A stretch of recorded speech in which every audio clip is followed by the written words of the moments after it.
In the vast symphony of life, the mind and body intertwine in a constant duet, each note resonating with the power of thought and action. The realm of the mind is vast, a fertile ground, where each idea and emotion has the potential to transform our reality.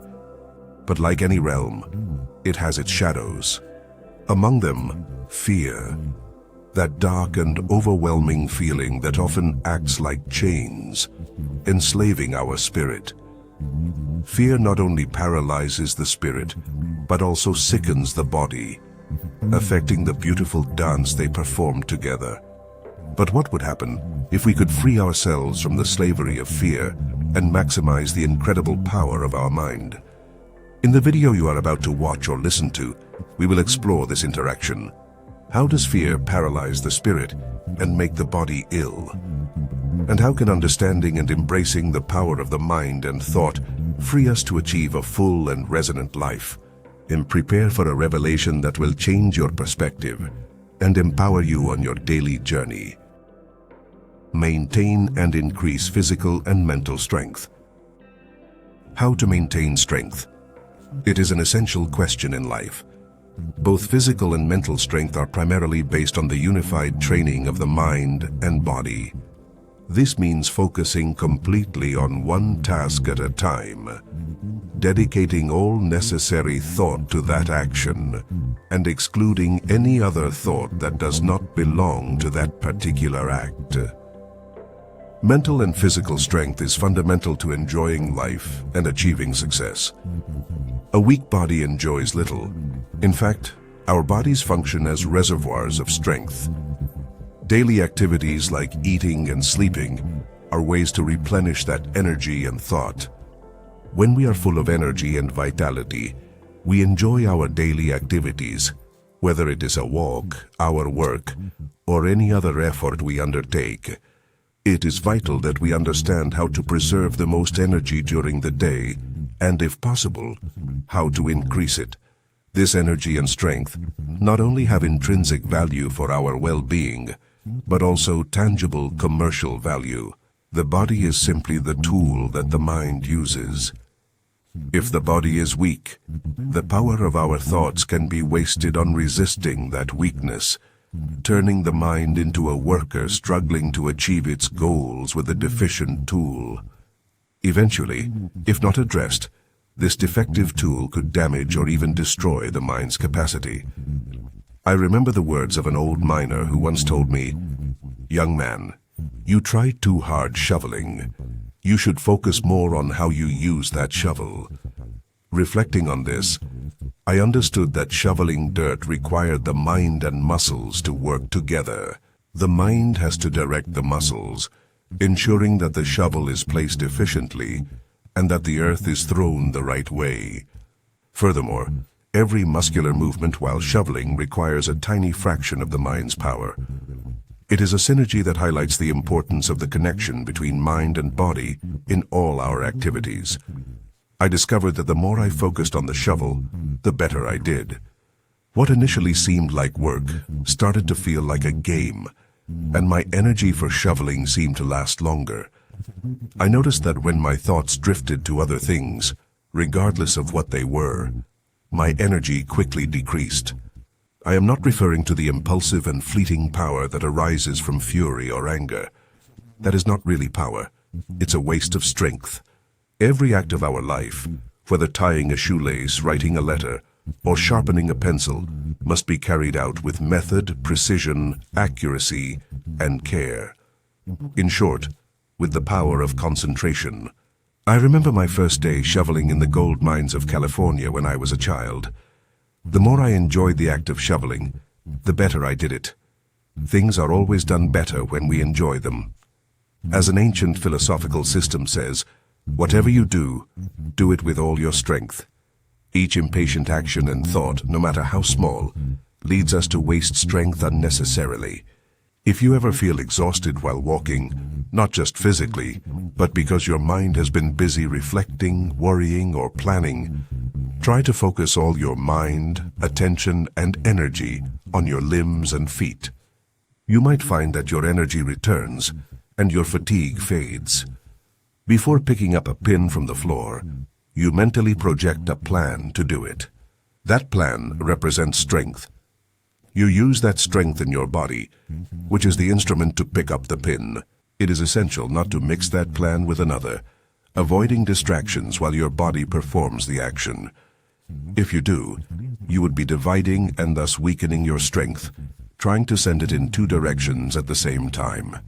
You would be mixing and confusing the strength and plan of one act with that of another.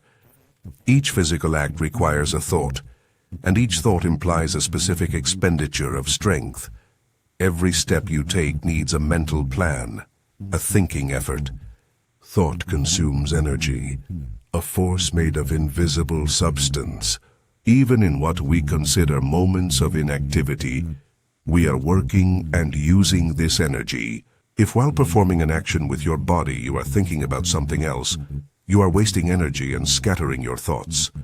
This premise is applicable in all aspects of life. If an acrobat does not put all his mind and strength into climbing a rope hand over hand, do you think he could do it easily? Could a speaker move an audience if at the same time they had to turn a stone? Often we unconsciously burden ourselves with mental distractions, just like the speaker with the sharpening stone. How many times do we try to do something while planning and thinking about something else?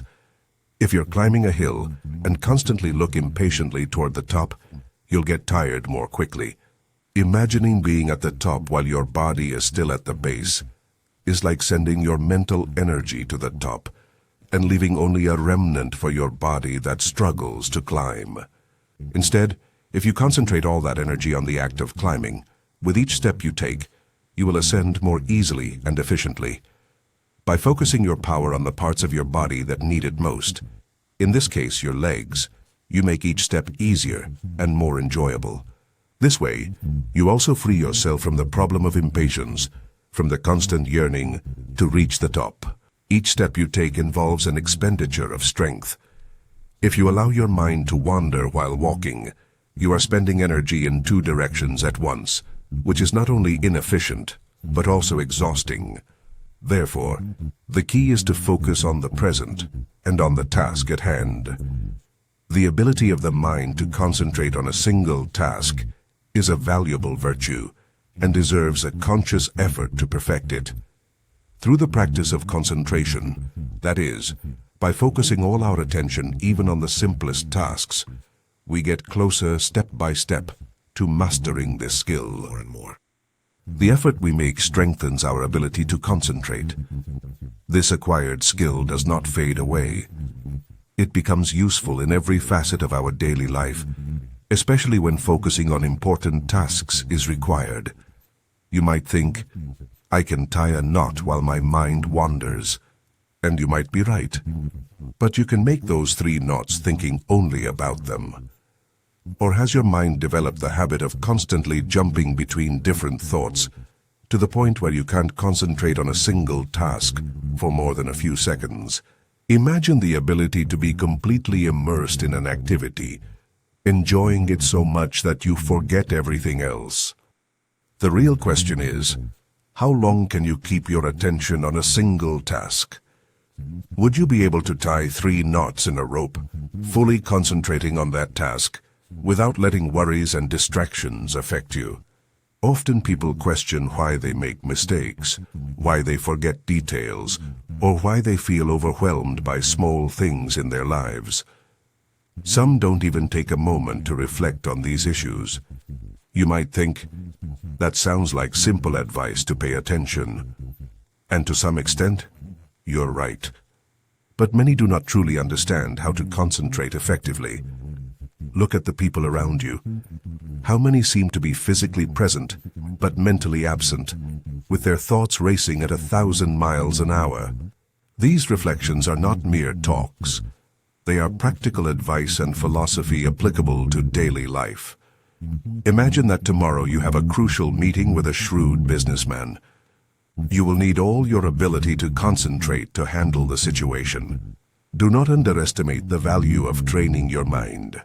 By learning to concentrate on each small act, You are preparing to face larger challenges with all your attention and energy.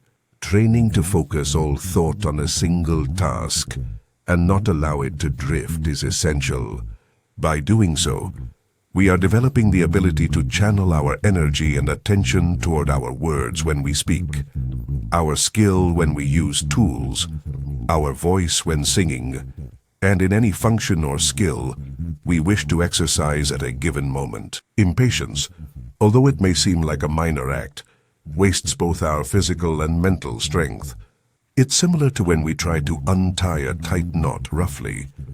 Individuals with a weaker mind or with disabilities often have difficulties in manual gripping. There are training schools where these children are taught to grip and lift their bodies using a bar. Often, it takes a considerable amount of time before they can achieve it, because their mind cannot focus all its energy on one specific action. This difficulty can vary in degrees depending on the level of mental disability. People are often advised not to think about their problems, but how do we teach them to divert their minds from those issues? In confrontational situations, where one may feel confused or overwhelmed, it is crucial to have all available energy to face the situation.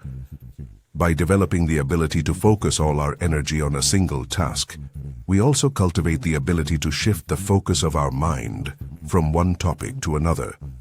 This allows us to divert our attention from a problem and focus on something more pleasant, which can be useful for overcoming moments of pain or disappointment. Sometimes we find ourselves caught in a loop of repetitive thoughts. In these situations, our mind, like a millstone, wears down by repeating the same ideas over and over.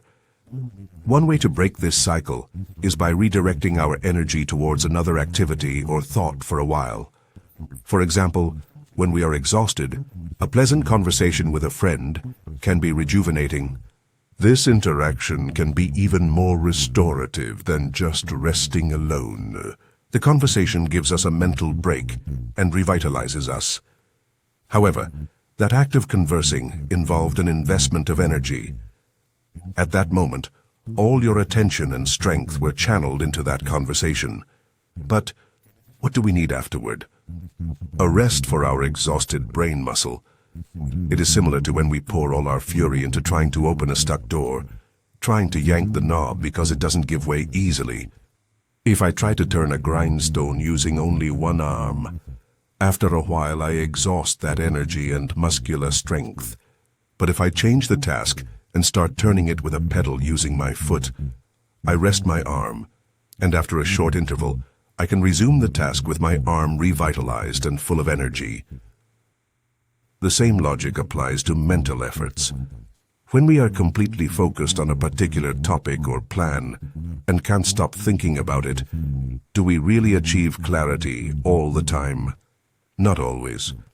In situations of mental distress, if we manage to change our perspective and work on reconstruction with a more refined focus and material, we are taking a step in the right direction. Sometimes a simple conversation helps us change direction, but we can do it alone, without the intervention of another person. We can easily shift our focus from one topic to another, or from one task to another. For example, we can go from thinking about building our house to the simple task of sharpening a pencil without letting the idea of the house interrupt that process. And could we really sharpen that pencil for a whole minute without thinking of anything else? By achieving such a level of concentration, we have reached a significant power. The ability to focus completely on a task with all the necessary strength and save any unnecessary energy for future actions. This ability grants us part of the greatest power in the universe, allowing us not only to increase our happiness, but also our productivity.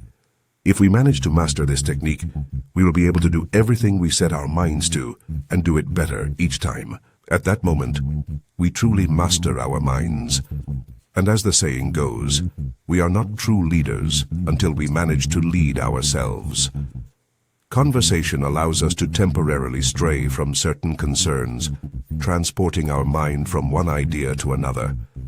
It is in the intrinsic nature of our complex and amazing systems to be capable of self-repair. By giving a break to any function after it has been used intensely, we promote this self-repair. Constant problems, whether debts, personal conflicts, emotional distress, or any other type, strain both mind and body, diminishing our ability to deal with them properly. A restless mind resembles turbulent waters. What we really need is the ability to close that gate of murky water and let clear water flow.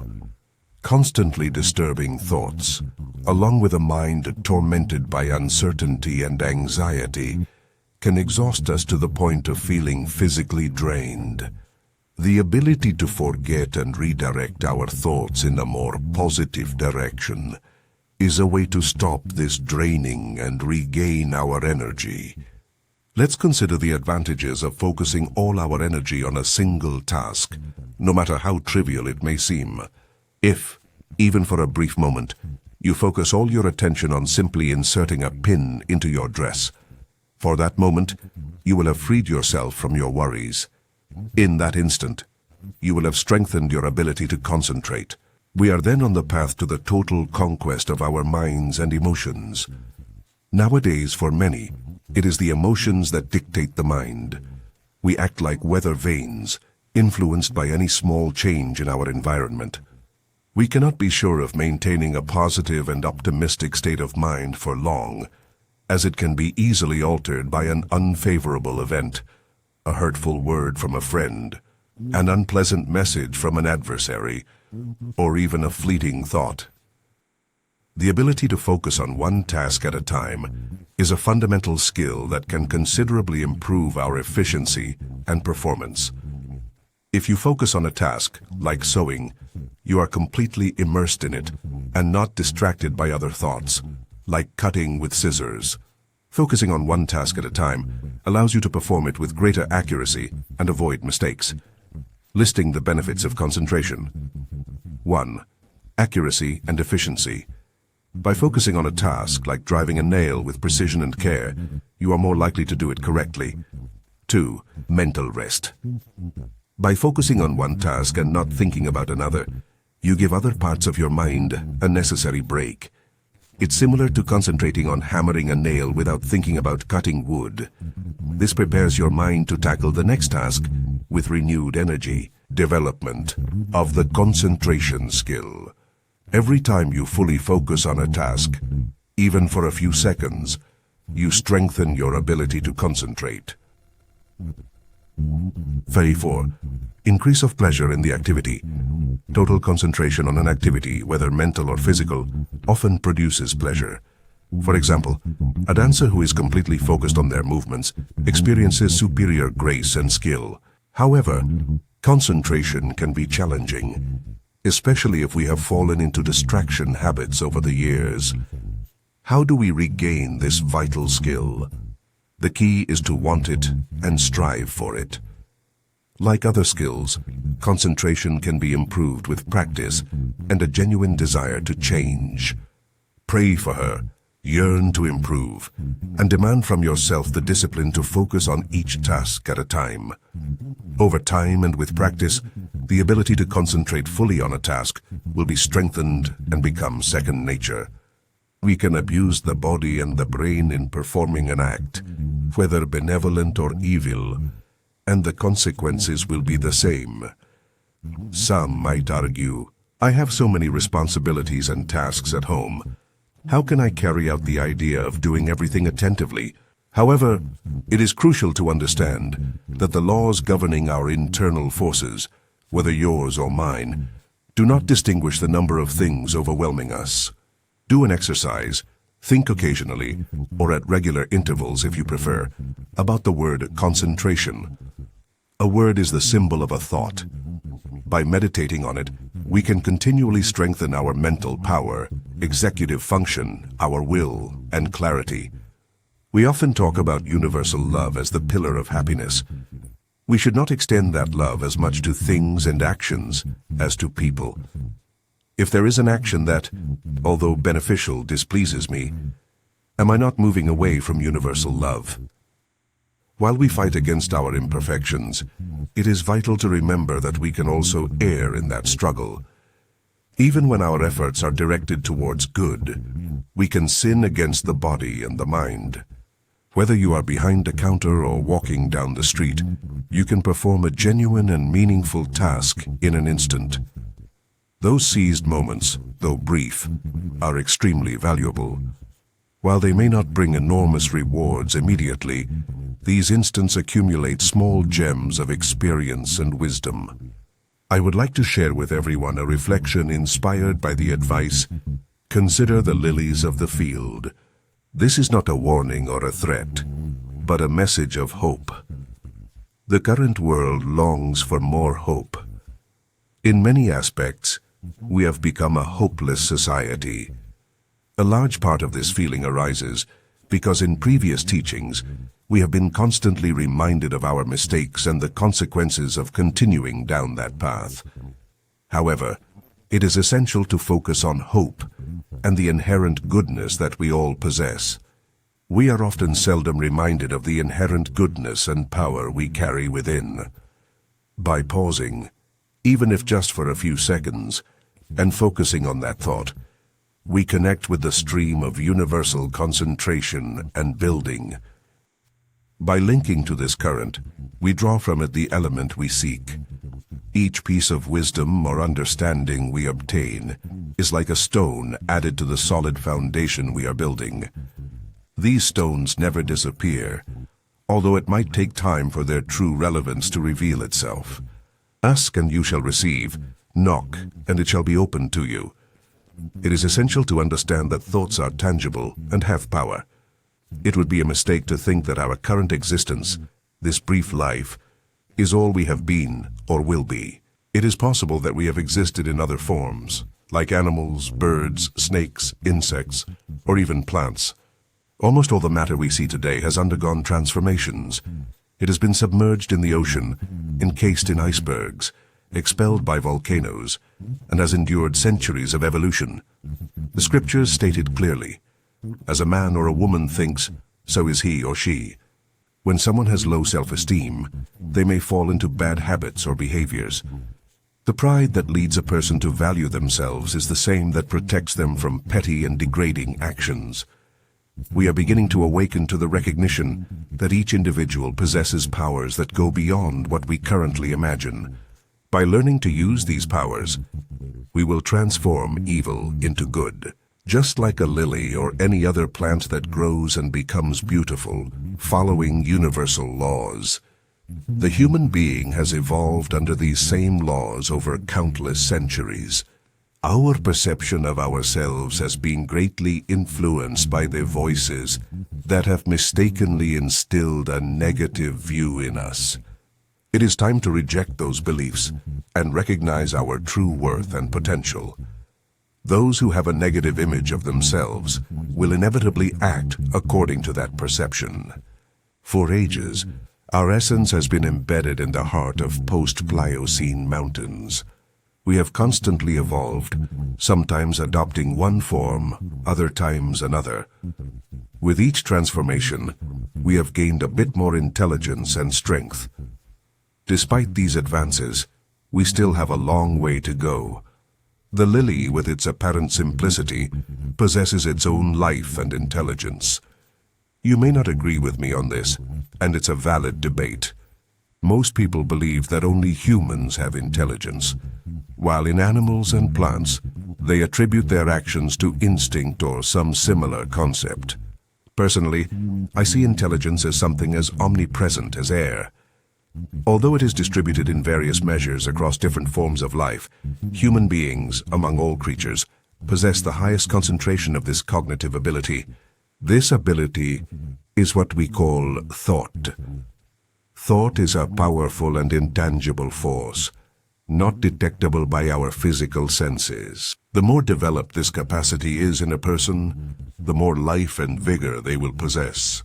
I am not referring to scholarly or academic people. Many of these individuals simply consume the thoughts of others.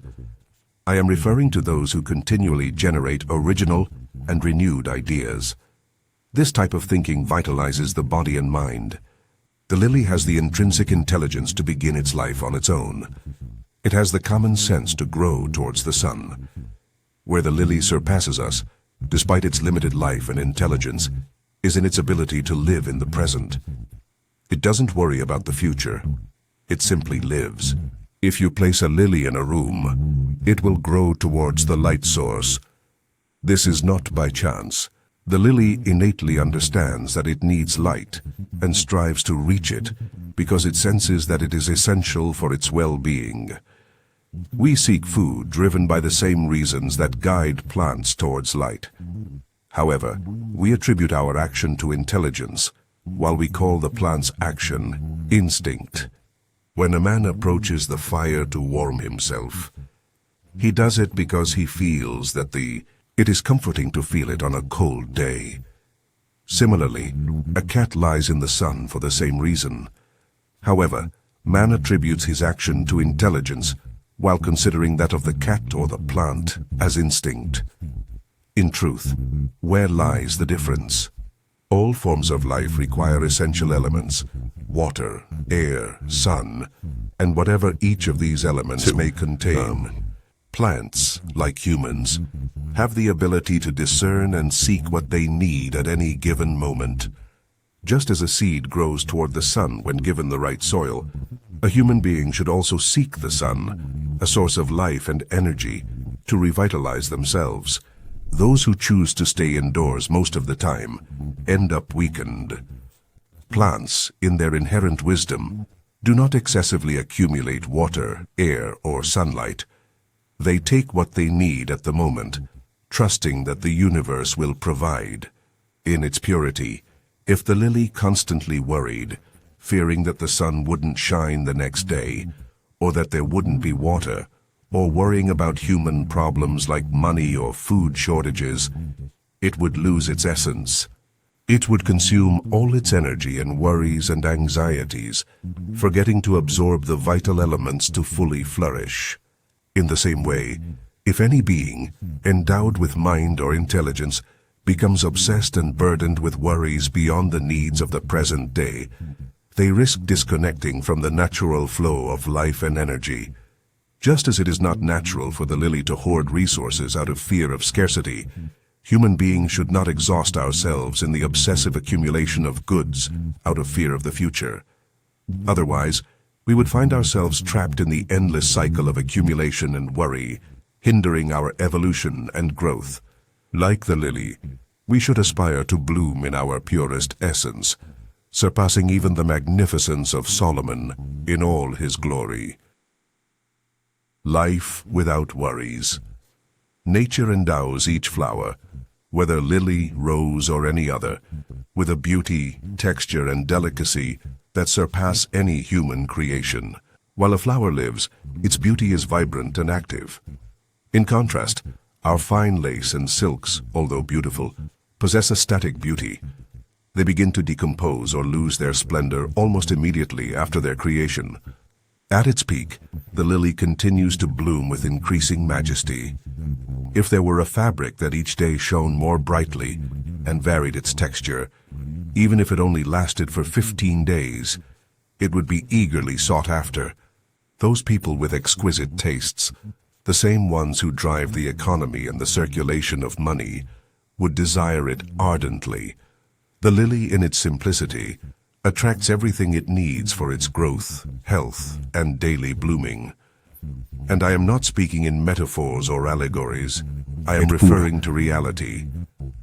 The mind of the lily, free from future worries, attracts what is essential for its day-to-day. Human minds, if they were free from anxieties and worries, would do exactly the same, attracting what is necessary for the present moment. The needs of the moment are the only truly important ones. For example, in the morning, you need your breakfast for today, not tomorrow's. However, many of us exhaust ourselves with worries about the future, weakening our ability to fully enjoy and make the most of the present. Just like the lily, which without burdens or worries draws everything it needs from its environment to grow and look splendid, The human mind, when free from worries, can easily attract everything it needs to achieve its goals and find happiness. However, that power vanishes the moment we let ourselves be consumed by worry. I mean the ability to perform any activity, from the highest to the humblest. Every professional knows they perform better in a state of calm and confidence. The lesson nature gives us through the lily is clear. A worry-free life is not only more pleasant, but also more fruitful. It is a reminder that we must live in the present, trusting that the future will bring what we need when the time comes. The strength of thought and the power of the mind. Every artist is aware that they do their best work when their mind is fully focused, concentrated, and absorbed in the task at hand. If the mind is allowed to operate freely, like the lily, it provides us with all we can enjoy during the day, because in reality, we can only enjoy up to a certain point in a day. Even if we have resources for much more, we can only live and experience one moment at a time. A man, for example, can only eat and enjoy one dinner at a time, even if you have the money to buy 1,000 dinners. The best approach is to have a single plan and focus on it completely. When an individual can fully concentrate on their task or business, they not only use all their power, but also attract more towards them. This attracted power becomes an integral part of him.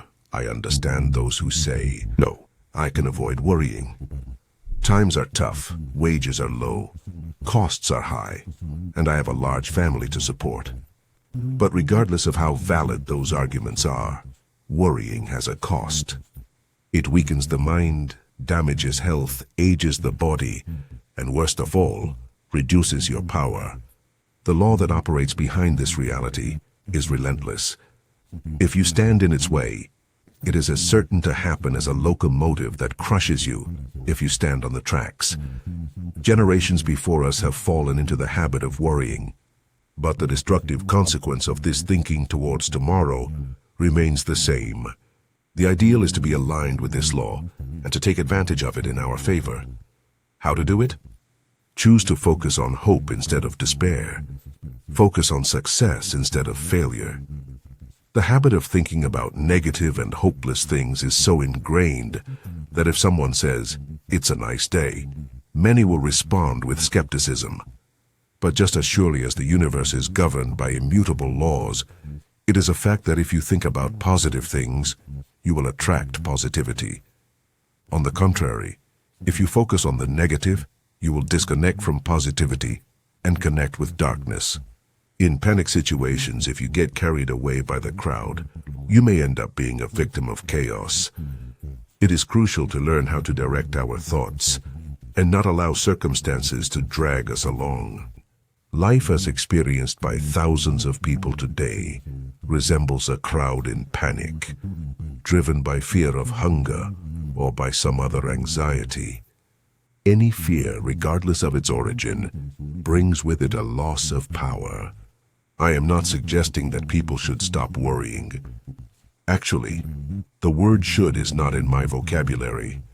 People, in fact, cannot avoid worrying. This habit seems to be born with us. Let's talk about simplicity. What could be simpler in this world? Take, for example, a seed. If it is placed in the ground, where it receives the warmth of the sun and some moisture, it will germinate. The simplicity of the movement of a teapot lid when boiling. Water inspired Watts about the powerful power of steam. Here he discovered the formidable force behind steam, which is none other than heat. But beyond heat, what force operates? The art of studying also falls into this realm. As young people, we were instructed to study, but rarely were we taught how to do it correctly, or in other words, how to obtain true ideas. Merely memorizing words, phrases, and rules does not equate to acquiring genuine ideas. It simply comes down to memorization by exercising and training that part of the mind that retains sounds. If you only memorize words and phrases in excess, you are overloading a specific part of your mind, assigning it extra weight. It would be as absurd as giving a name to every nail on your carpet and considering it your duty to remember each one by name. Some may see the sprouting of a seed as something trivial, yet the true reason behind its germination is a mystery we have not fully deciphered. When you overload your memory, you put a great strain on your ability to remember. Reflect. How many details of the day can you retain as you immerse yourself in your daily responsibilities? An amalgam of domestic matters combined with your own duties and the strict instructions to remember everything creates unnecessary mental load.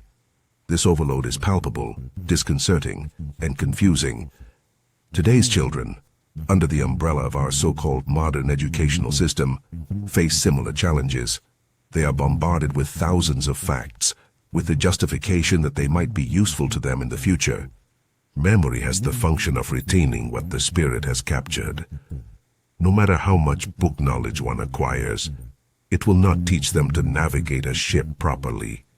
You must self-educate.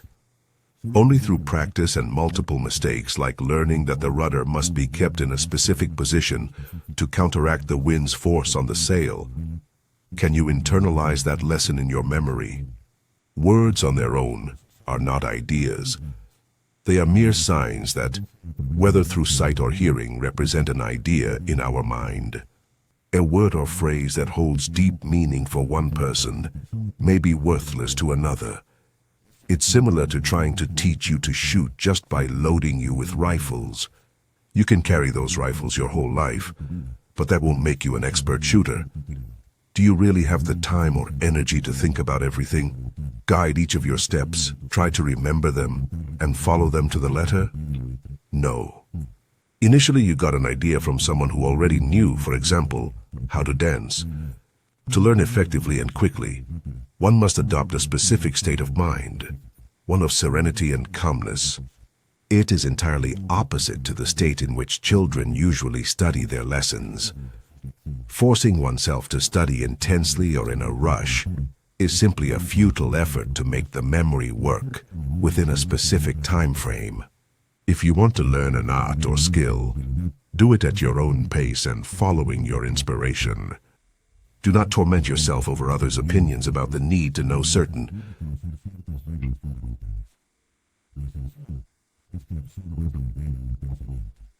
Once you have it in your mind, that invisible part of you will gradually begin to teach your body to move according to the mental design you have established. Sending specific directions or steps to your memory will not benefit you at all.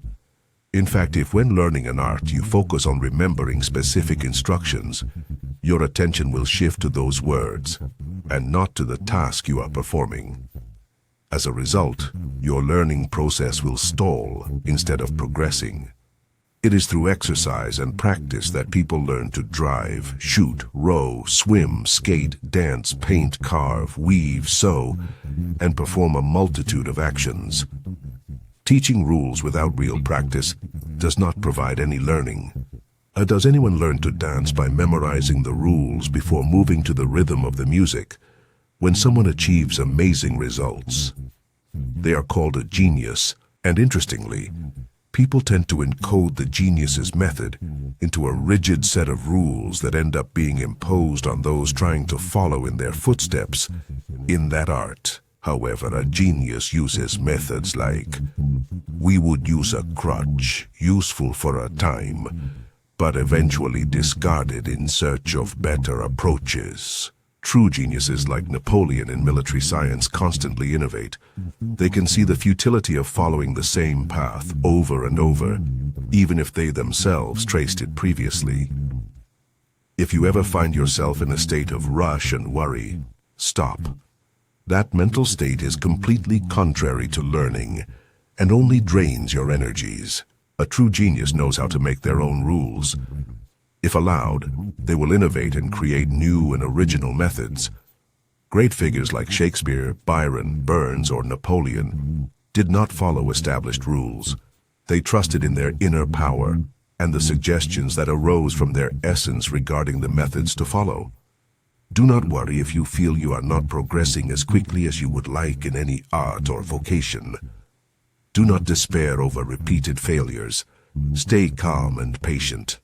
If you persistently focus your mind on something, over time you will master that art. Mastery will come to you. It is true that having a solid foundation is needed in any discipline, but it is your spirit that can offer you the quickest and most effective teaching. In that sense, art has its roots in that spiritual foundation. It arose long ago from there. The random combination of light, shadow, and color inspired someone to visually represent familiar objects on a canvas. From that inspiration, concepts like perspective and the representation of different surfaces were born. And anyone who aspires to learn, whether a beginner or a master, must start from that initial point and follow the same path. Art is manifested in multiple forms, and each creation, no matter how accidental it may seem, is an extension of its creator. It is their own child. When the mind has the freedom to follow its own teachings, to trust in its intuition and the guidance of the spirit, it is in its most inspired state if you take the time. Even if it's 15 minutes or half an hour a day to play with a box of colors, experiment by layering shades and observe how they mix. You will discover a world in those nuances. The skies, mountains, and forests will be revealed in those plays of light and shadow. A blot can transform into a rugged rock, and a few simple lines can evoke tree trunks. With a touch of blue, a pond appears, and some green marks become bushes. Suddenly you have before you a landscape which, as rudimentary as it may seem, will appear more beautiful to you than any masterpiece. But be careful with excessive enthusiasm. If the euphoria from sudden success or from finding something you had long sought overwhelms you, you could lose that inspiration. It is essential not to rush or let impatience dominate every detail. Every broken tool, every action must be approached with complete calm and focus, as if it were the only task for that day. In this state of serenity and rest, the body becomes the perfect instrument of the mind or spirit, dominated by your thinking. By your real and invisible essence, your spirit can work in your favor, extend its hand and bring back the desired idea or method. The ideal state for studying, discovering, and remembering methods is one of maximum tranquility, without haste or agitation. Because when body and mind are in this condition, and when the rules imposed by others are suspended, the true artist is born. The rules created by others only generate imitators and copyists. A strict rule that does not allow itself to be transgressed acts like a shackle, an obstacle that prevents moving forward to new frontiers of thought and investigation. Just as observation teaches us, people can also be like open books. One can read their expressions and determine how they feel or what their disposition is without even realizing it. One ends up classifying people, categorizing them in one's mind according to their characteristics. An individual can represent thousands, even an entire race. We are in constant learning, even in the most unexpected moments. When you walk and observe people, you are studying. You can discern the nature of a man by the way he looks at a woman, or detect the ostentatious pride of money in a woman by her excessive clothing. You are actually analyzing human nature. The deep knowledge of human nature has tangible value even in monetary terms. It is the understanding and the means to carry out that vision that matter. The serenity of the body and the calm of the mind enhance that understanding, showing the way forward to achieve what is desired. By cultivating this disposition, one increasingly becomes a channel for the transmission of new ideas, connecting with the higher spheres of thought, obtaining their wisdom and inspiration. At that moment, your mind becomes a serene lake, a mirror reflecting all that is above. You are learning more and more about the various facets of human nature, adapted men, molded men. Jesus Christ selected the 12 individuals he considered most apt to understand his truths. He taught them through intuition, that inner teaching that we all carry within. Intuition is the inner teacher, and this teacher resides within each of us. If we nurture it and seek wisdom, guidance, and suggestion in the infinite spirit, that intuition can grow to become genius. Genius has the ability to recognize hidden potentials, sees diamonds in the rough, and can identify qualities of success in people regardless of their external status. They may be equal on a social level, or simply peasants, cultured or uncultured, according to worldly standards. Culture allows us to express ourselves with elegance, to write and speak with sophistication, but that does not necessarily translate into the ability to take action. There are those who, with all their culture, barely survive on $10 a week in an office job, while they serve a boss who, despite lacking that culture, and even speaking with bad grammar, earns $1,000 thanks to his genius. A genius may not always be the best in terms of linguistic rules, but has the ability to achieve colossal feats like moving mountains, building cities, or establishing rail and telegraph connections around the world.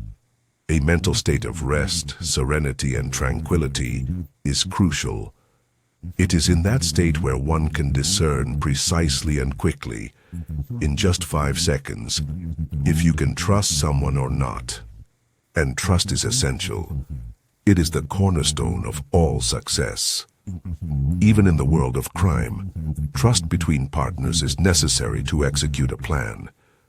The message here is clear. True potential goes beyond the surface.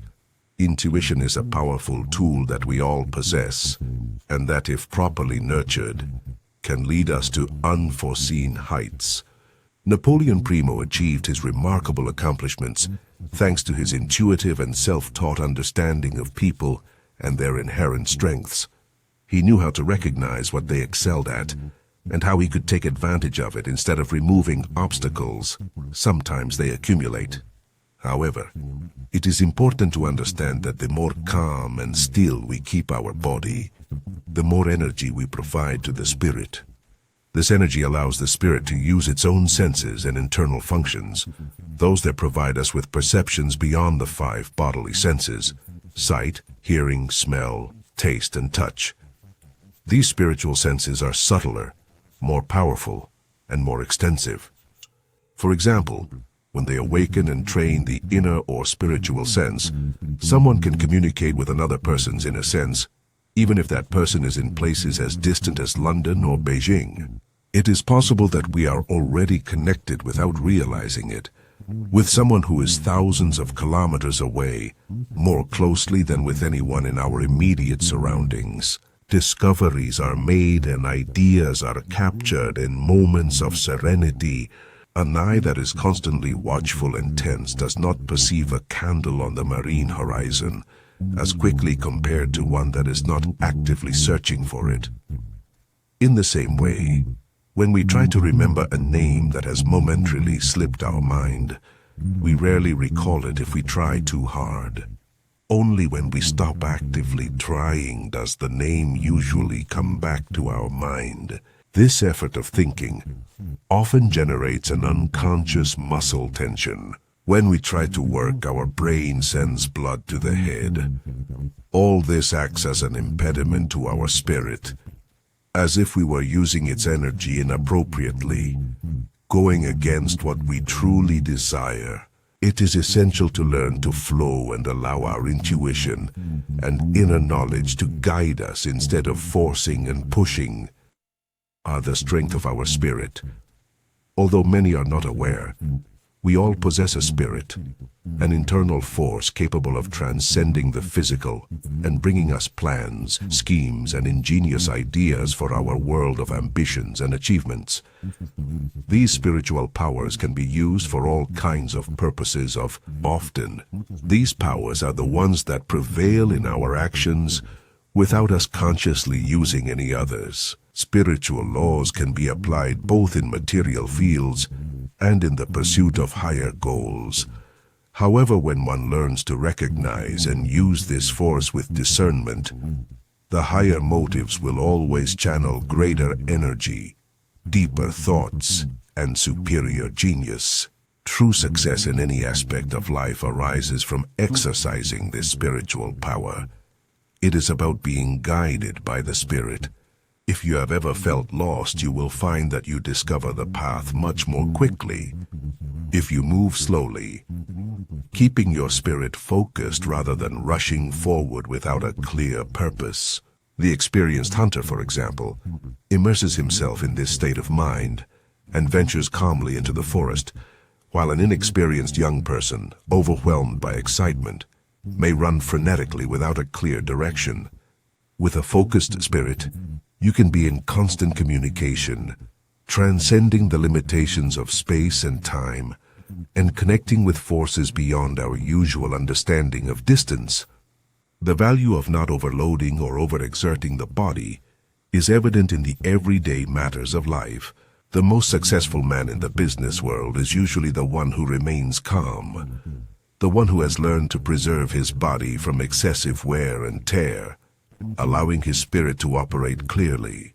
I wish we could always remain in this state of spiritual concentration, and the truth is that we can.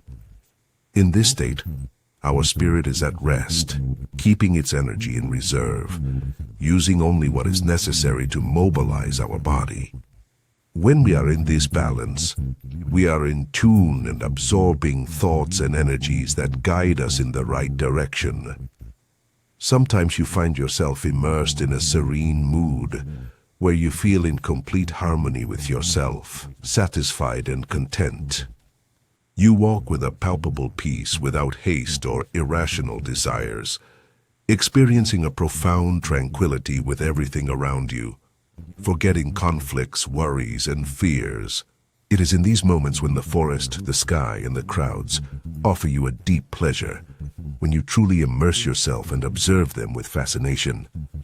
However, if in the midst of this state of absorption something disturbs or agitates your feelings, that power of absorption is affected.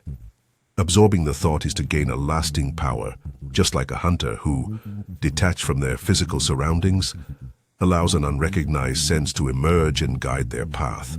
Finding what they seek, there is a profound truth in being guided by the Spirit.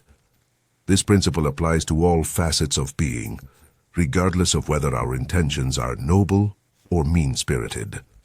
In this observant mindset, you notice details and nuances in people and their behaviors that could go unnoticed in ordinary circumstances. Your mind, in calmness and without disturbances, it is filled with vivid and pleasant impressions.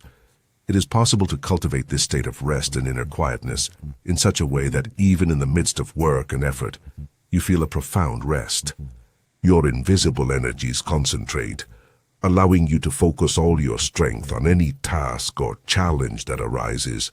This is the state of mind with which you would want to confront someone powerful and arrogant, someone who might try to intimidate you with just a look. However, if you maintain this inner state, you will find yourself on equal footing or even in a position of superiority. This person will feel your strength even before you utter a word. It is the same state of mind you need when you face a shrewd trader who, with their attitude, suggest they expect something from you. This state of serenity and concentration is ideal for studying, working, or simply enjoying. These three actions should be synonymous with just one: enjoyment. Without this state of mind, it is difficult to fully appreciate any experience, but by cultivating it, everything becomes more and more pleasurable. It's the mindset of building and growth. The ability to absorb thought can fade in an instant. At that moment, our spirit stops being receptive like an open hand, waiting to receive ideas. It transforms into a closed fist ready for combat, reacting impulsively to any annoying or pressing stimulus, losing its calm and focusing all its energy on what disturbs it. When we say go, we mean that our thought, as a tangible element, heads toward the place or a person that concerns us. This energy, which is a combination of physical and mental strength, leaves us, and in that state of agitation, we stop learning. Rest and mental serenity imply a constant state of learning, and with it, an uninterrupted acquisition of knowledge. Some professionals may not recognize this dynamic in themselves, but they apply it in their relationship with clients, unaware of the law that underpins their actions. One of the obstacles we face, especially students, is the desire to learn at an accelerated pace. We underestimate the true power that resides in acquired knowledge and the influence we project when all our abilities are aligned. Some traders who are experts in persuasion emanate this power. They act like hypnotists, and their influence is as palpable as that exhibited in audiences. In a state of calm and concentration, our spirit acts like a magnet. As we centralize our energies, our ability to attract ideas is amplified. This power grows with practice. If you are constantly attracting ideas, you are consolidating and expanding your power. You attract new projects, strategies, and innovations towards you, sharpening all your skills for any task or business. A spirit so concentrated becomes an unstoppable force capable of resisting and attracting with equal power. This state not only allows for the absorption of ideas, but also provides instructions to the muscles on how to implement them. Great inventions are born when the mind is in this state of receptivity, not when it is straining too much. In such a state, you could draw a perfect circle on paper with a simple stroke of a pen. There are people with such persuasive skill that they can make you buy something regardless of your initial desire, and they usually succeed. These people project a powerful mental energy that influences the actions of others. Thought, although invisible, is a substance that we all absorb. When we take on the thoughts of another, they intertwine with ours. Often the individual assumes that their essence is limited solely to their physical body. It would be like a carpenter considering themselves only a tool, like a saw or a hammer. True self-mastery is achieved when one can forget one's body and use it simply as an instrument. It is much easier to draw a line with a pencil when acting without expectations or worries compared to doing it full of anxiety. In moments of calm, the true power of the spirit has the opportunity to manifest. Those who bravely dive in, setting aside notions of success or failure, are the ones most likely to undertake bold actions. While others may hesitate or attempt with fear, this person sees only challenges and not dangers. In that state, the spirit truly dominates. Mastering oneself means that the spirit has the power to control and use the body as its instrument.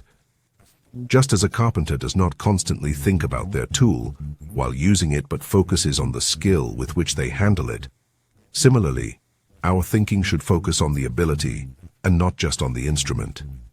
The spirit must be cultivated, for its lack of development can lead to the absorption of negative influences. The relationships we establish with others influence us. If you associate with someone whose sense of purpose and refinement is superior to yours, you will benefit. However, if their intentions and values are inferior to yours, you will be affected. Your perception, values, and judgment will blend with those of this person, hence the saying that bad company corrupts good morals. It is possible that due to these influences, you may see clearly in one direction and remain blind in another. This influence can be as powerful as hypnosis. If you are closely connected with someone, their thinking can dominate yours. If you are rarely alone and always surrounded by the same person, you will be constantly influenced by their thoughts. Associate closely with someone who immerses in negative or limiting thoughts means absorbing those thoughts. You might begin to believe that those views and opinions are genuinely yours. However, if you distance yourself from that person for a while, you will discover that many of those opinions would change upon freeing yourself from the influence of others' thinking. By sharing time and space with someone, to some extent you adopt their way of seeing, feeling, and judging the world. Your thought and spirit intertwine with those of that person. making you no longer completely yourself, but a fusion of both. This can distance you from what truly concerns you. The real power lies in the ability to maintain a cheerful and positive mindset. When you master this power, and do not let circumstances dominate your mood, everything in material life adjusts to that state. This relationship between the spiritual and the material is precisely exact in its operation. Constantly associating with pessimistic, irritable, or cynical people can be harmful. Even if you consider yourself strong and resolute, it is inevitable that you absorb some of their negativity, which can cloud your judgment and affect your resolution. Their thinking, laden with negative qualities, will influence you to some extent. It is crucial to stay away from those negative influences. You should never allow yourself to be controlled or influenced by another person's thinking, especially if you want to remain authentic. That desire to protect your essence is a request from your spirit to be free. Power and happiness are synonymous in this context. Power is the ability to maintain a clear mind, free from negative external influences. If you constantly immerse yourself in corrupt or negative thoughts, those thoughts will affect your physical well-being, manifesting in diseases or health issues. The impurity of the spirit can translate into impurity of the blood, and thus impurity of the body. Your thought, which comes from your spirit, always incorporates into it. An impure or corrupt thought has repercussions beyond the mind. It attracts visible elements into your life that reflect that impurity. On the other hand, a hopeful and determined mind focused on a purpose will attract things and forces aligned with that goal, thereby facilitating the path to success both personally and professionally. People dominated by a gloomy mood attract bleak circumstances and elements. Those who feel constantly discouraged and downcast fail to succeed in life and end up being a burden to others. On the other hand, those full of hope, confidence, and joy attract favorable elements for success. We can perceive a person's dominant mood through the small signals they offer in their daily life. For example, a man's care or neglect of his front or backyard can be a reflection of his emotional state. Similarly, a woman can express her mood through her clothing. Unkempt appearance is a statement of hopelessness, neglect, and disorder. It is essential to understand that rags and dirt are external manifestations of an internal conflict. They are first in the mind before being reflected in the body. The value of each thought is immeasurable, not only in metaphysical terms, but also in tangible consequences. The vitality of the body, the sharpness of the mind, success in business, and even the pleasure derived from interacting with others are intrinsically linked to the nature of our thoughts. In fact, our thoughts are extensions of our being and have a direct impact on our health and well-being. Each disturbing, discouraged, dejected, or desperate thought acts as a burden on the spirit, and what weighs on the spirit over time ends up affecting the body. Lamenting a loss can weaken a person as much as giving in to certain temptations considered immoral. From this perspective, constantly worried people are making a grave mistake. They are cultivating a restless spirit and solidifying this state until it becomes a habit hard to break. This eventually deteriorates the body and can lead it to a premature decline. In fact, these people, from this point of view, could be considered as responsible for their poor condition as those who succumb to diseases caused by more evident vices. Every illness, whether physical or spiritual, is a consequence of the violation of certain universal laws. Whether it is excessive alcohol consumption leading to delirium tremens, or licentious thoughts that corrode the mind, both are harmful to the body and spirit. Both ailments arise from transgressions, and both carry a price to pay. In essence, what we carry inside manifests on the outside. If someone is constantly immersed in selfish, cynical, or gloomy thoughts, they are likely to transmit them to their surroundings, affecting not only their own well-being, but also that of those around them. It is essential to be aware of this fact and work on cultivating positive thoughts and attitudes for one's own benefit and that of the community. Your value and charm to others are not determined only by what you say, but largely by what you think. If your thoughts are pure, clean, bright, confident, and brave, you become a valuable asset wherever you go. People will be glad to see you because when you present yourself, you carry not only your physical presence, but also the essence of your thoughts. You bring pleasure, power, and strength to those around you. Your positive energy strengthens and invigorates, and people feel revitalized in your company. You are like a source of health and joy, capable of softening even the sourest character. It is not always necessary to speak to make an impact on those around you. In silence but with a powerful resonance, your thought is felt. If it is pleasant and positive, those nearby will feel comforted. However, the opposite is also true. A negative or critical thought can create discomfort in others. What is often described as magnetism in a person actually comes from their thoughts. This magnetic force or influence is perceived and felt by others. If your mindset is pessimistic, envious, or critical, repeat. But if it is joyful, optimistic, and always seeks the good, it will inevitably attract. However, it is important to recognize that being surrounded too much by people with negative or inferior thoughts can diminish your own energy and power. This influence, although invisible, is as real as anything else we can perceive with our senses. Associating with people dominated by destructive or harmful thoughts can lead you to be perceived as an enemy, because they sense the nature of those thoughts emanating from you. However, if you ever convey an internal message like, "I am not your adversary. I do not wish to feel animosity towards you. I wish you would appreciate me," over time, that person will feel and recognize that thought.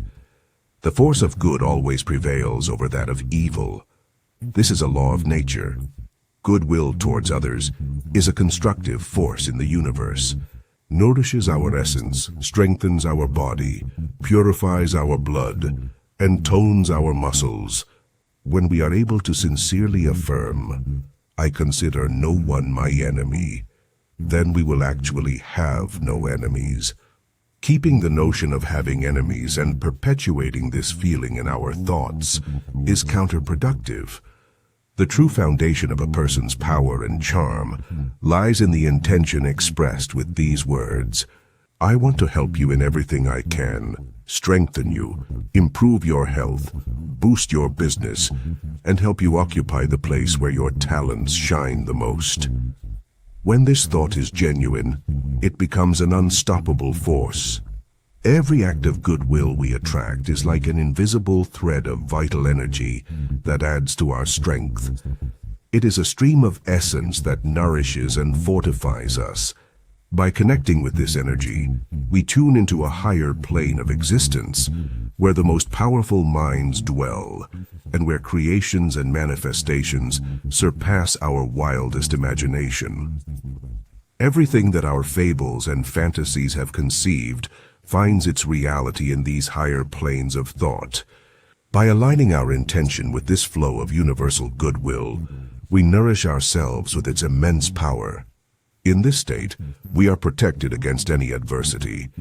This is not mere sentimentalism. It is a palpable truth that is reflected in the health and symmetry of our being.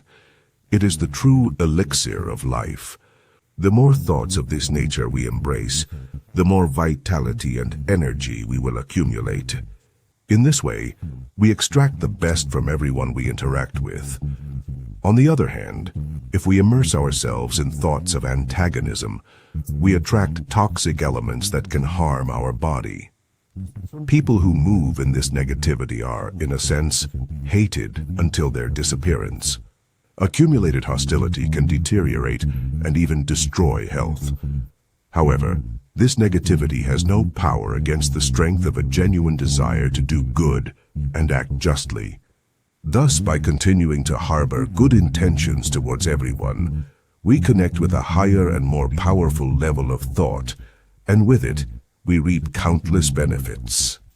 Christ controlled the elements through the power of his thought and his deep connection with a higher world, immensely more vast and powerful in terms of thought than we can perceive. It claims that what we do not see exceeds what is visible by more than 10,000 times. Based on this truth, Christ's command, "Do good to those who hate you," is not only a moral teaching, but is also based on a scientific fact and a natural law. Doing good aligns us with the elements of nature that carry power and goodness. In contrast, by doing evil, we attract destructive elements to ourselves. With our spiritual eyes open, self-preservation should lead us to stop any malicious thought. Those who live fueled by hatred will perish by the same hatred. As the saying goes, those who live by the sword will die by the sword. Each malevolent thought manifests as an unsheathed sword directed at the target person. If that person responds with the same aggression, both are harmed. All this follows the same system of laws that governs the heat of the sun, the blowing of the winds, the movement of the tides, and the growth of seeds. Any mood we harbor summons an invisible substance that corresponds with that state. This aligns with both chemical and spiritual laws, as chemistry is not limited to only visible elements. On one occasion, a woman touched the hem of Christ's garment, hoping to be healed. He, feeling the power leave him, asked, "Who touched me?" This power or virtue is not merely an abstract term, but a tangible manifestation of his spiritual energy. Thought, being a substance in itself, has the ability to condense to the point of manifesting physically when it is powerful enough. This was evident in the miracle of the multiplication of the loaves and fishes, and in other wonders performed by Christ. However, although Christ had this unique ability, it would not have been beneficial for him to remain too long in association with those whose thoughts were negative. He would have had to deploy immense resistance to counteract the adverse effects of their thoughts, energy that could have been more productively employed in other areas. If one has an elevated thought, there are limits to the good that can be done to certain people through direct interaction. It is essential to discern and act wisely. The Spirit of Christ, in its immaculate purity and sensitivity, immediately perceived contact with any form of evil thought. When a woman full of negative thoughts approached him, Christ immediately sensed the contamination of her mind. For him, it was similar to poison. That interaction, although brief, momentarily interfered with his ability to control the elements by mixing with his energy and temporarily corrupting it. The power one has to discern the nature of people is intrinsically linked to how free we are from bad thoughts. Purity is synonymous with power. For example, steel represents the purity and power of iron. In the same way, a refined spirit comes from the purest thought, and in turn, is the most powerful thought. Christ, aware of spiritual laws, was able to counteract the evil he felt by responding with a powerful thought of goodwill towards the woman, exclaiming, "Who touched me? Power has gone out from me." It is crucial where and with whom we decide to associate. It is beneficial for us to be in places where our thoughts are appreciated and utilized. In such associations, both parties benefit, both mentally and physically, without being unequally yoked. If more is given than is received, like giving gold and receiving iron in return, both participants can be harmed. If a higher thought is given that simply entertains and does not benefit beyond a momentary joy, the benefit is minimal. Those people might value you more as entertainment than as a true source of wisdom. While it is rewarding to help those who improve slowly through shared thought and influence, it is wise not to associate too closely with them They can be considered as distant spiritual relatives. On the other hand, if someone improves quickly through your influence by absorbing and practicing the truth you share, then it is valuable and enriching to stay close to them. The spiritual relationships you maintain are the closest you can have.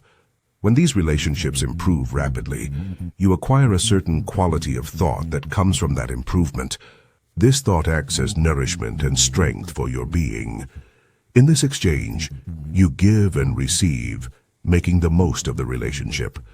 If your thought is dominant, you should understand that there are no eternal separations between those who build their spirits with similar thoughts. They grow closer, building each other in the heart of the other. The constant fear of having nothing or being trapped can live with you, but there is always mutual enrichment.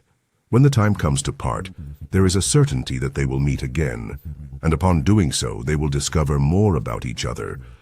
Although it may initially seem like a hard and cruel law, it is actually the source of eternal peace and happiness. Upon reuniting after a separation, both will be stronger and improved by the experience. There are times when one needs time to assimilate what the other has provided, and it is then when there may be brief periods of separation. However, upon meeting again, both bring new thoughts and experiences gathered during their time apart. On the other hand, true slavery is when your own thoughts dominate you. You might be working for someone else, striving to the utmost to earn your salary fairly and honestly. But if you live with the constant fear of not fully satisfying or of losing your job, then you find yourself trapped in mental slavery. It is essential to break free from such chains and find true freedom in understanding and spiritual growth. The slavery of fear. The slavery of fear is a chain that can imprison even the most superior minds. Imagine a person who is indispensable for their employer, an employer who could be changeable, unjust, or even tyrannical. If this invaluable person disappeared, the employer would feel like they have lost an essential part of themselves. Despite their skill and ability, this illustrious mind could remain trapped in a cycle of submission, constantly yielding to another's whims and seeing their own ideas realized incompletely or imperfectly. There are no heavier chains than these that imprison the spirit and nullify identity. In such a scenario, the person is not truly doing their job. They are not realizing their vision. They may be trying, but their effort is not the reflection of genuine thought. It is sad, but there are many people who live subjected to the whim of indecisive minds, believing that they depend on these to subsist. These superior minds could, without even realizing it, be feeding the indecisive mind with their creativity, inventiveness, and wealth of thought. It must be understood and repeated that thought is substance and can be absorbed from one mind to another. It is possible that the insecurities or negativities you feel are not genuinely yours, but the result of another thought you have absorbed. Such subjugation can lead to an even harder struggle for survival. A high price is paid for this dependence if you do not have your own vision of life. Any mental disturbance can cause significant harm to the body and spirit. If you find yourself under the sway of a fickle and erratic mind, you will absorb those qualities, becoming indecisive and unstable yourself, and as a result, you will affect those who seek your guidance in the same way that you feel affected. If a leader or employer lacks clarity in what they want, it is likely that their subordinates will lack it as well. It is vital to recognize these dynamics to free oneself from the invisible chains that can limit a person's potential and well-being. As long as you are enslaved by any fear, your thinking will never be completely clear. Clear thought and planning possess an intrinsic measurable value, even in monetary terms. Unless you settle for simply being a servant or a salaried helper, you will face some penalty. In the long run, it will be less costly and painful for you to start your own business, no matter how humble the beginning. By doing so, it will be expected that you take on responsibilities. If you are afraid to do it, you resign yourself to slavery. If you recognize that you are the brains behind any venture, even if you do not hold the most visible position, then demand fair compensation for your efforts. If you feel that you are being taken advantage of and do not act on it, you are as guilty as the one exploiting you. Living in constant fear of ending up in misery is like already living in that situation. Paradoxically, you might feel less affected if you were actually in such a state. Constant and prolonged fear erodes both the mind and the body. Moreover, a person living with this type of fear is never satisfied with themselves. Although it is beneficial to seek information and advice from many, it is wise to trust and seek opinions, especially about your own goals, from only a few. The most thoughtful, fair, and considerate people are those who offer their opinions with the most caution. These same people are the ones who will remind you that what they offer is nothing more than their point of view. In contrast, ignorance, vanity, and injustice often speak in a dogmatic and pretentious tone. If you don't understand what is really expected of you, be direct and express it. Do not strive to complete a task for someone when they aren't even clear on what they want or need. Stay firm in your own plan and vision. If you find meaning in any step or detail, no matter how trivial it seems, do not allow others to divert you from your path. The realm of the mind. The realm of the mind is populated by tyrants. These individuals crave control, often simply for the pure desire for power. Many may not be fully aware of their underlying motivations. To certain degrees, we are all capable of becoming those tyrants. The way one feels at a given moment should not be confused with true information. By making that confusion, you not only harm yourself, but also trigger a chain of reactions that affects those who depend on you. In the same way, they will also influence those who interact with them. When the leader of an organization or company is erratic, capricious, and unstable, an atmosphere of uncertainty and dissatisfaction is created throughout the structure. Trying to go against their approach activates a set of forces that resist you. These individuals will stop supporting you if they see that their efforts are in vain.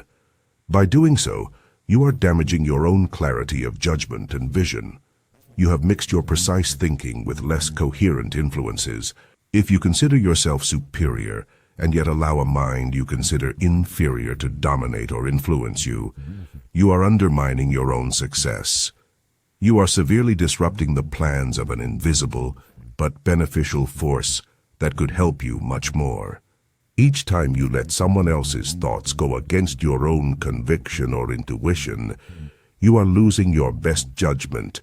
You begin to share that person's thought, which eventually leads you to think with a mindset similar to theirs. Who influences you has a legion of invisible followers, minds similar to his. By giving your thought to that person, perhaps without realizing it, you allow all these followers to influence and dominate you. Worse yet, you distance your best invisible advisors, because even if you don't deliberately reject them, their power diminishes if you end up absorbing that dominant and biased thought, being ruled by that mindset, which can lead you to discard opportunities that would have been more beneficial for you. Your invisible friends are willing and eager to help you in your effort to be authentic in any field you choose. However, their ability to help you is hindered if one day you are adopting and applying the thinking of a mind you consider inferior, and the next day the thoughts of another. Imagine you wish to build a ship. It would not be sensible to leave it in the hands of a shipbuilder one day, and the next in the hands of someone who only knows how to build barges. However, this is precisely the mistake many people make by allowing themselves to be easily influenced by different thoughts. They change their focus from one day to the next, building today according to one design, and tomorrow according to a completely different one. If you long to be authentic and seek the best and wisest advice on that journey, you will receive it. But it is essential to keep that request firm. The ability of your invisible friends to interact with you is largely determined by the mental attitude you adopt towards them. You should not suppress your genuine opinions in a gathering of friends for fear of losing a friendship. If fear prevents you from speaking honestly when the time and place are right, then you are under the control of that friend's mind. You are prioritizing a friendship over your truth, sacrificing your authenticity to please others. In the long run, this will only drive away those higher quality invisible counselors and make you more susceptible to lower influences. But if you overcome those fears and stand up for your truth, these invisible friends will not only stay with you, but will also create opportunities in your path. It is fear that empowers the tyrant and turns the ruthless boss into an unyielding creditor. The wealthy fear that if they do not collect their rents and fees, they will lose the pleasure of accumulating riches, even if they only value the idea of having them. And their agent fears that if they do not unquestioningly execute their boss's orders, they will lose their position. If you allow someone to govern you because of your fears, even unconsciously, that person does not value or respect you as they should, because deep in human nature, there is a profound love and respect for everything that is genuinely free. Fear paralyzes the spirit and makes the body sick. Fear, that paralyzing feeling, has the power to sicken both the spirit and the body. It is omnipresent. Fear of poverty, hunger, others' opinions, private rejection, the fear of losing what we have today, of illness, and even of death. For many, living in fear has become such a deeply ingrained habit that they carry it with them at every step. We find ourselves surrounded by thoughts, and these come to us from all directions. The agent, for example, lives with the fear imposed by the rich, absorbs that thought, and feels how it traps him. Consider the fear that permeates the mind of that wealthy man when it is time to collect rent. Whether from the editor or the minister, the agent transfers that fear. Both become infected. The editor thinks, "I cannot publish this truth." The minister reflects, "I cannot preach this because I would lose my readers and listeners." A person learning a new art fears criticism and others' opinions about their mistakes. "I fear others' ridicule," they confess. If you let yourself be governed by such fears, your progress stalls. The most significant growth arises when you free yourself from worrying about others' opinions. Therefore, the essential thing is to free yourself from fear. Ask yourself, does fearing a creditor help you pay a debt when you have no money? Does living in constant fear of poverty benefit you in any way? Does constant fear of getting sick contribute to your well-being? The answer is a resounding no. Fear weakens in all aspects, being the true root of material and health poverty. Living in a perpetual state of fear and apprehension, whether about losing love, money, status, or anything else, is the fastest way to materialize those very losses. So how do we free ourselves from this paralyzing fear and the control that other equally affected minds can exert over us? The first step is to mentally face everything we fear. Start by visualizing yourself as a brave person. Imagine with all the power of your mind facing your fears with serenity, whether it's a person, a debt, or any adverse situation. What you imagine in yourself becomes your reality. By nurturing that thought, you strengthen yourself. Claim more bravery, ask for it, and that quality will come to you with increasing strength. What you gain in courage will stay with you forever.